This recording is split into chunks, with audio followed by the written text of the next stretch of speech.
बापरे.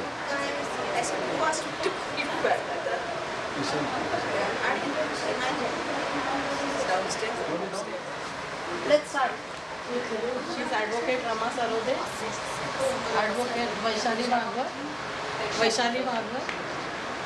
our author. Yeah, IP. Yeah. So.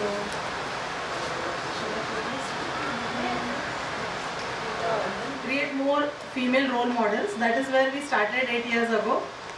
We had a lot of women, wanting to join. But when I started going at the root cause of, why they are not able to come up, I saw a lot of single women, lot of new things happening, and I felt very helpless. So I started going into the root, and I realized a lot of root causes are in the marriage itself, lot of things, which are kind of not coming up together. I always used to ask my mother that, Mom, why all these roles in the family are taken for granted? Why, a person who becomes a husband or a father or a mother does not undergo any training, education and some exam or certification? Why by default everyone is eligible, to become mother, father and, without prior experience? For any other job, you go, people ask you, ये पहले काम किया है क्या, कहाँ किया है, कहीं से सीखा है क्या? लेकिन all the roles in family are taken for granted. That is something which I always feel that, anything where you are formally, officially trained, you can do better. It can be any role, whether it is mother or father. So we started researching more on this and looking at, problems, causes and impact, and this is so diverse. There are so many variables that only thing that came to my mind is mathematics and data science. And what we are working on is trying to see how we can solve this problem using machine learning and data science. Can we learn from the past experiences? Can we learn from the past success or failed marriages?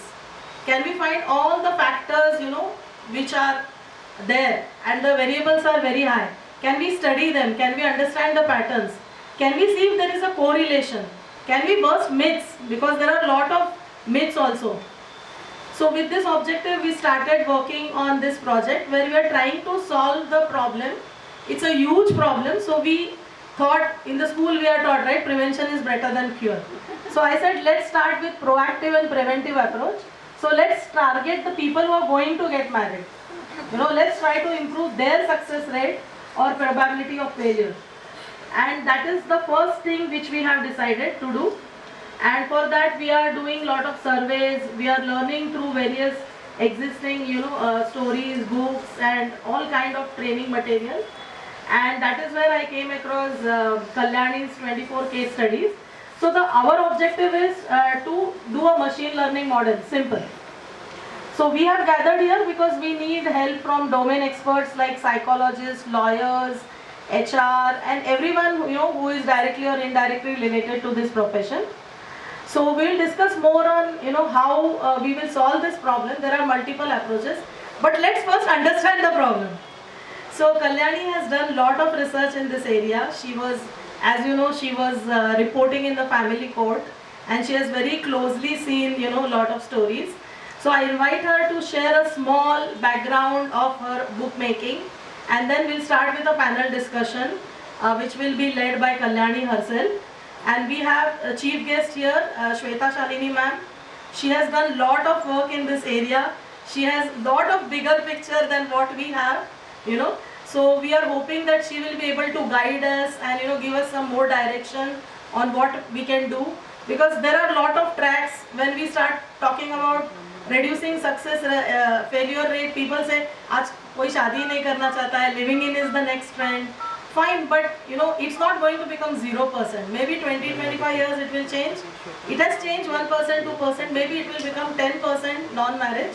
But it's going to be there for next 25 years. So let's see what we can do about it. But the objective of this session is to understand the problem. So Kalyani is going to share us all her insights from all the deep research which she has done. So I welcome Kalyani, who is the author of this book, When Love is Lost.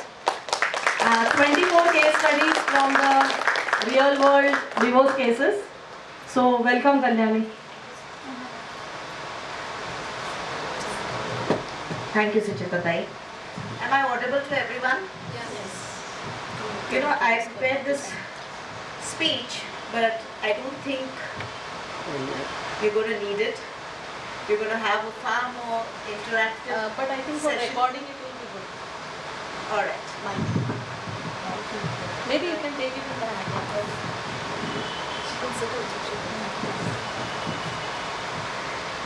You want to sit or come? I'm good. I'm good. A wise man once said, "You can tell a lot about a society by the way it treats its women." A wiser one would have said, "You can tell a lot more if you consider the way men and women treat each other, especially when relationships head south and the expected happy endings fail to materialize." Namaskar everyone. I really appreciate you taking time off from your busy schedules on a Sunday at that and being with us here today. And to make it more meaningful, we will have a discussion that is interactive with a lot of give and take from the audience. We have a whole lot of very erudite panelists here, very experienced men and women with a great deal to offer in terms of insight and information. So I hope this is going to be a good evening ahead. The data scientists here will understand patterns and behavioral analytics better than most. The data in my book points to certain changing behaviors that affect us all as a society, which is why we are here today. My book is only a microcosm of what is happening around us, but I was careful to select cases that were representative of different reasons for divorce, our changing priorities as a society, and the ever-widening rift between men and women. I have deliberately chosen to concentrate on the last 20-25 years in urban India in this particular edition of the book, though the next edition will hopefully be a bigger book with a more comprehensive take. However, today I will also include the cases that finally did not make it to the book due to lack of consent. Why did I write this book? Being a journalist, real life stories have always fascinated me far more than fictional characters. The lives of real men and women teach us, inspire us, and resonate with us in a way that fiction never could.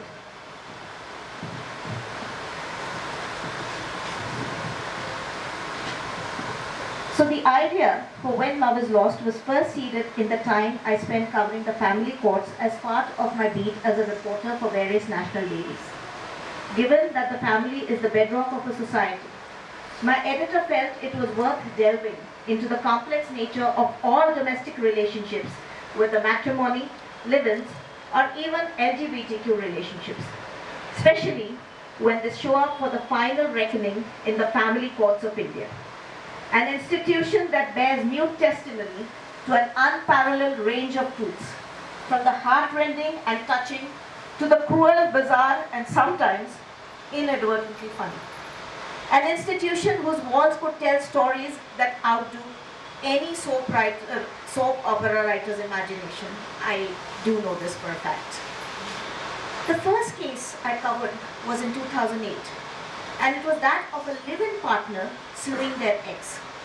Yes, the jurisdiction of the family court even extends to cover live-in relationships. At that point in time, he was charged with rape because having a sexual relationship with someone on a false premise counted as rape. The second story that I did was on how marriages between people under the age of 30, particularly of those in the field of IT, were ending by mutual consent. Quite the buzzword then, the magic pill to put all marriages marital grievances to sleep. Divorce by mutual consent is faster, less expensive, and less emotionally draining than contested divorces. Couples can typically complete the process in 6 to 18 months rather than years of court battles. It also allows both parties a modicum of dignity and privacy, avoiding the very public tamasha that comes with contested proceedings. This clean, clinical approach seemed perfect for a generation that valued efficiency above all else. I remember a caustic comment being made by a court officer. He said to me, you know, Ajkal, since nothing much is invested in the first place, nothing much is lost. And that comment, you know, it stayed with me. It continues to disturb me, and I don't really agree. Because to my mind, ending any marriage is just about as easy as separating flesh from bone, no matter what the circumstances. As I delved deeper and my chakkars to the family court became more frequent, I saw and observed how nasty custody battles can actually get. You know, the most awful charges that estranged spouses can make against their partner just to ensure that the kids don't go to the other parent for the summer vacations. This includes charges of child sexual abuse. It could go to that extent. How so-called counseling simply meant a division of materialistic goods. Who gets the pots, the pans, the furniture, the properties, and yes, even who gets to keep the family cat or dog. How women, especially those who came of age post-1991, post-liberalization, post-cable TV, many of them were raised to be professionals rather than wives. And they were told that you can pretty much be anything that you want, but the reality check was something else. And I realized that men in general were genuinely puzzled and astonished when it came to dealing with these women.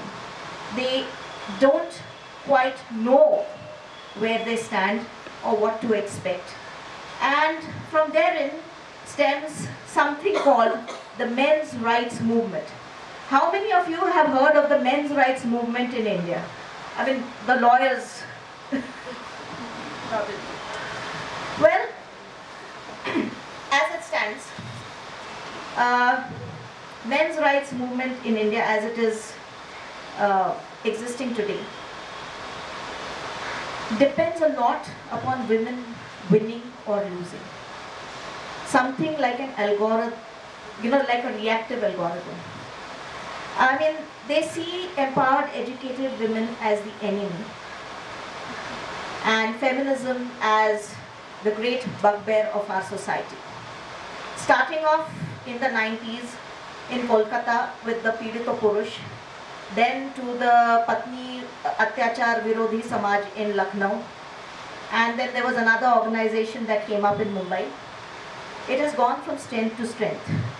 They have one point agenda to sort of tell the world that men have it bad. And their great enemy are the legal wins made by women, especially section 498A of the Indian Penal Code, which they believe is draconian. That is not so in reality. Rama and I were chatting about this yesterday. Technically speaking, 498A criminalizes relationships and puts an entire family behind bars just based on one complaint. But that is not how it plays out in reality. It's far more complicated. But the perception is that it is draconian, and there is no doubt there is a modicum of misuse.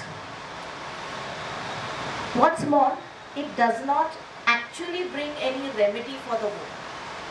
On the other hand, the Protection of Women from Domestic Violence Act 2005 is a far more balanced and rational act because it provides for mediation, counseling, protection, monetary relief, all the while ensuring that the family unit does not fall apart. So it is more stable, it is less reactive, and definitely something that should be used far more than it is being used currently. That is one thing I noticed. Also, I noticed that the data is telling of things that we thought had been solved. For example, dowry. Now, I think earlier this year, all of us were shaken up by the Vaishali Hagaone case. Here was a bright and beautiful girl of 2023, of just 23, and she married in the year 2023, and with the world and everything in it stretching out before her, she chose to marry somebody she loved, and then we know how it panned out. And it was so shocking. A 23-year-old girl, educated, marrying somebody she loved, and something like this happening in Maharashtra. आपण म्हणतो आपला महाराष्ट्र पुरोगामी आहे. हा सावित्रीबाई फुलेंचा महाराष्ट्र आहे, हा राणी लक्ष्मीबाईंचा महाराष्ट्र आहे. हे प्रश्न तर आपण खूप पहिले सोडवलं असावं असं आपल्याला म्हणजे वाटणं म्हणजे अगदी स्वाभाविकच असेल, पण तसं नाही आहे. मी तुम्हाला काही स्टॅटिस्टिक्स वाचून दाखवते, which shows that education is not necessarily the great wave that uplifts every boat.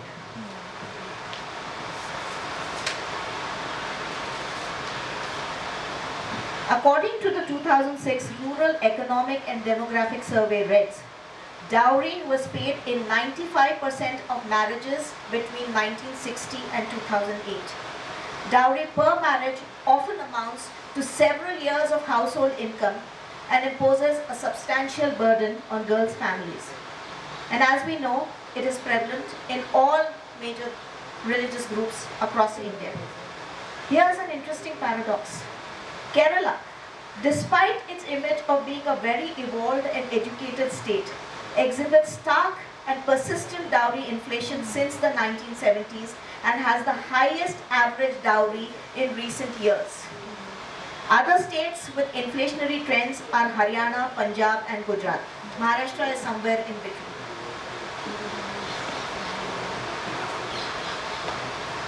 I mean, here we are proud of the fact that in India, marriage is traditionally seen as a sacred, inviolable bond. You get married to stay married. We pride ourselves on our low divorce rates at 1.1% annually. We are possibly amongst the lowest in the world. And yet, the quantum leap of petitions before the family courts. I shall just read out further data to support this point.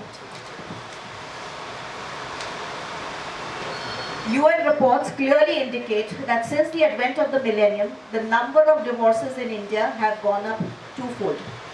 Here I will cite statistics over just 3 years to showcase this fact. In 2021, 4.97 lakh cases. In 2022, 7.27 lakh cases. In 2023, 8.25 lakh cases. By the end of 2023, over 1.14 million cases were pending before the family courts of the country.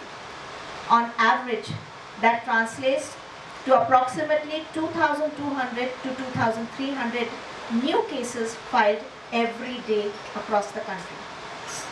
The cognitive dissonance here is striking for any analyst. What's more, if our low dowry rate is a fact, so too are India's high cases of domestic violence and dowry harassment. According to recent data shared by the National Crime Records Bureau, an average of 20 Indians kill themselves daily due to a feeling of being trapped in bad marriages. How and why is this happening? Demands further study, right? From irreconcilable differences to changing norms, refusal of empowered women to stick on with abusive relationships as they traditionally did, and sometimes even the misuse of the legal mechanisms by different parties, the reasons for divorce are varied and complicated. Thus, when love is lost, Cases from the Family Courts of a Changing India is clearly a book whose time has come. a first of its kind relationship guide with the law as a cornerstone, recommended for anyone interested in human relationships, particularly marriage. In a nutshell, the format combines emotional first-person narratives with legal insight. It was a deliberate decision to avoid a so-called objective audit, because there are enough legal articles, websites and platforms for that. Because divorce is very much an emotional journey, not just a legal process. And emotions, as you data professionals know, are the hardest variables to quantify. The cases listed in the first section range from adultery to beginning, fraud, violence, dowry, to plain old incompatibility.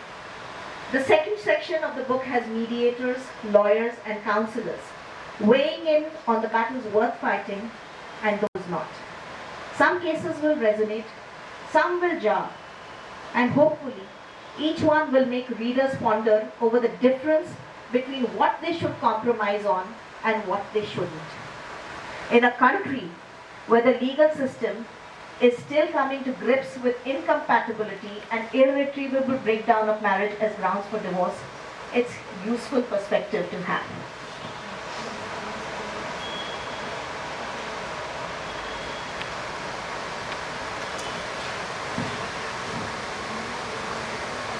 Beyond individual stories, When Love is Lost offers valuable legal knowledge on divorce laws, Domestic Violence Act, and child custody disputes in India. As I wrote the book, I realized that the journey was exposing me not just to the pits of human behavior, but also to the unexpected grace and dignity shown by those under great pressure. That human behavior is complex, nuanced, and difficult to predict. That the relationships that look picture perfect on paper may not be so in reality. That the impact social media and pop culture have on young minds is all too real, and that it is so important to take crucial decisions with blinkers off.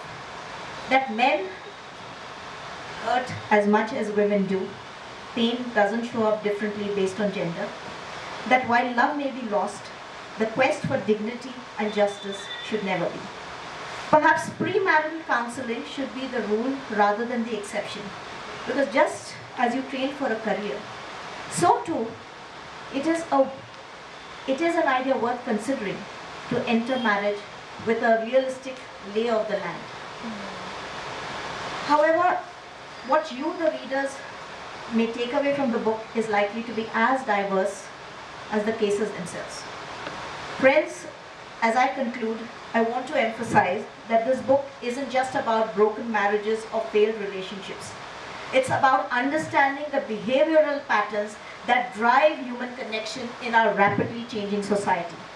The stories within these pages reveal that behind every statistic is a human being trying to navigate love, loss, and everything in between. And perhaps, in understanding these patterns better, we can build more empathetic, more equitable relationships for the future. The data is definitely telling of one fact. Marriage as an institution has changed. Will it survive?